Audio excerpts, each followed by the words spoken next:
All right. Thanks so much for the opportunity to do this, by the way. It's, I don't underestimate this. It's really special, and a big welcome to all our guests. So I want to take you back to Christmas 2004. I was living in Tampa, Florida, and I'd not long been married, and I just got my work permit and papers come through to work in the States, looking for a job. And I was chatting with a guy who's now a good friend of mine, lived in my apartment complex. And he asked me, he said, have you ever tried working in sales? I'm like, sure. So he got me an interview at his big technology company. I got the job, and there began a 15-year career working in technology sales. I did pretty well. I was okay, right? I was recognized as a top performer quite often. I got to go on some pretty cool trips, rewards, maybe not quite as cool as the trip that Scott has just been on. But this one here is in the Bahamas in 2010. I was recognized as a top performer across the entire company. But what these photographs don't show you is that I was spiritually and emotionally broken, right? And not long after this, a few short weeks later, I went from being a relatively fit and healthy guy to being hospitalized. And I was eventually diagnosed with tuberculosis. And I was told I needed to have, my right lung was full with fluid, with something called a tuberculosis pleural effusion. And I was told I needed to go in and have surgery to get the lung repaired and prevent the disease from spreading to other organs. And it was laid out for me quite clearly just how serious this was.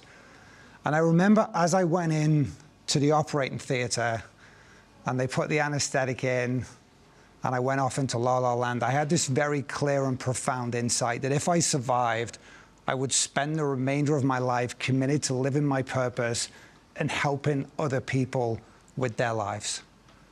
Right? And my life has been so different since this moment right here, right? Fast forward to 2013, I was in an audience listening to Simon Sinek, right? If you've ever listened to Simon Sinek, he's extraordinary. There's one thing he said that really stuck in my mind. He said, in the military, they give awards to people who sacrifice themselves so that others may gain. In the business, in the corporate world, we give bonuses to people who sacrifice others so that we may gain. Right? We have it backwards. And it was really clear to me at that moment, right? My mission, in a time where we need it more than ever, we have a void of leaders in our society, right? So a couple of years ago now, I stepped away from my cushy corporate job and I started my own business. I became a professional coach, helping other people, right? And I've really invested heavily in myself over the last couple of years, right? The challenge with the coaching is the bar to entry is incredibly low, but the bar to success is so incredibly high, right? And what I've learned is that what people really want from coaching, great coaching is all about really listening to what people need, right? Their need for love and connection, their spiritual needs, their need to contribute, their need for growth, right? And when I'm coaching people, I'm really focused on delivering one thing, which is the transformation they need to get where they want to go to. And what I've learned is that there's really 3 levels to transformation. I'm just going to walk you through this right from the bottom up. So according to a study of Duke University, the habits that we have account for about 40% of our behaviors on any given day. So if you want to be happy, healthy, wealthy, successful, then you better develop happy, healthy, wealthy, successful habits. All right? What are you doing because everyone else is doing, or because you think you should? The next level of transformation is mindset or strategy. All right?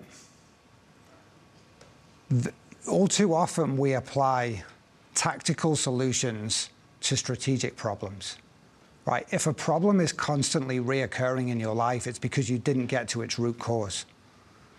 Right? And we love to talk about our problems in our lives, right? And when I'm coaching my clients, what I'm helping them do is not become obsessed with the symptoms that they have in their life, but instead helping them to see the root cause of their problems, right? Who have you outgrown? What are you tolerating in your life? Right? What uncomfortable conversations are you avoiding?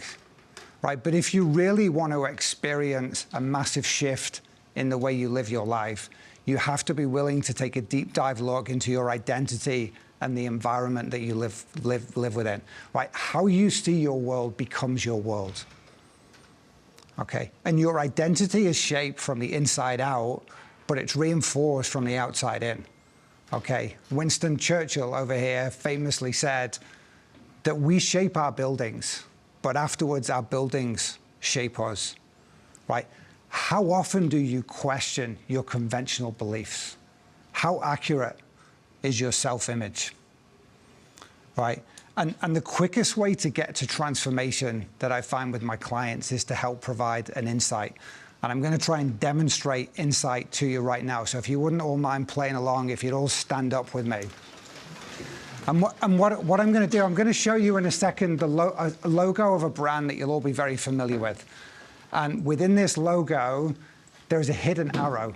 And what I'd like you to do, when you see the arrow, right, please don't yell out, you'll ruin it for everyone else. When you see the arrow, just very coolly and quietly sit down. Okay, some of you will see it straight away. Some of you will see it after a few seconds. Some of you might not see it at all, and that's totally cool.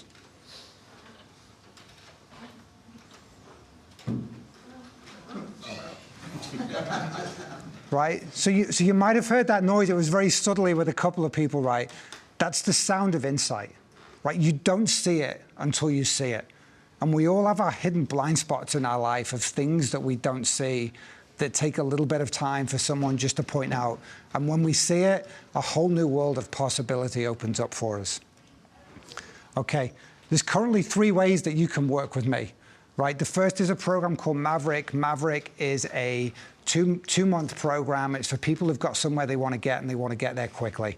Second is a program called Warrior. Warrior is a 6-month program. It's a little bit longer, so we go deeper. And Warrior is for people who have a little bit of success behind them, but they know there's more and they want to get to the next level. Final program is a program called Guru. Right? Guru is a program for people who are highly accomplished in life and they want to become preeminent. Right? So as well as the deep coaching, we get into some physical and mental challenge of my choosing. Right? And when I'm filtering for clients, I'm looking for psychographics, not demographics, right? I've got very little interest in people's profession or industry or their age or gender. What I'm really looking for is someone who wants to do the deep work and have this deep curiosity for what their potential and possibility is in life. Someone who wants to create something, someone who wants to change something in their life. And my ask for you is if you know someone who you think would benefit from having a conversation with me, invite them to what I call a powerful 20-minute conversation. Right? You can't sign up to work with me on my website. I need to have a conversation first. Before I even propose to work with someone, I need to be 100% confident that I can actually help them, right? That there's a dynamic and a synergy between us. So in 20 minutes, here's what we do. I ask them 6 questions and they walk away with 3 things. A little bit more clarity to know what it is they should be doing next. More courage to go ahead and action the things they should be doing. And the commitment to see that through. And the final thing that I want to share with you today is a story about a guy called Alex Sheehan, right? So Alex has got a really powerful story. He lost his father to leukemia in 2012, I believe. And if you've ever experienced someone who has deteriorated with cancer, you know it's not pretty. But he didn't want to remember his father in that way. Instead, he wanted to remember his father as a man who was true to his word, a man who was good with his promise, right? So what he did, he entitled his eulogy, Because I Said I Would. And he gave everyone something called a promise card, which has now gone global. Look it up. It's a really profound story, right? How often do you say, I'll get to it one day. I'll do that tomorrow. Well, guess what? One day, tomorrow never comes, right? So what you do is you write your promise on this card that I've put in front of you, right? This is the one big thing in your life that you want to do before you leave this planet. And then you give the card to somebody else. And when you've completed your promise, you get it back. And it serves as a reminder that you are somebody who keeps your word. I'm sorry for running a little bit over. Thanks for listening to me.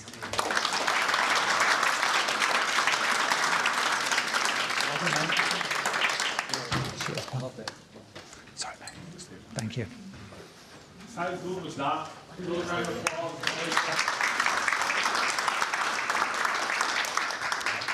Thanks, man.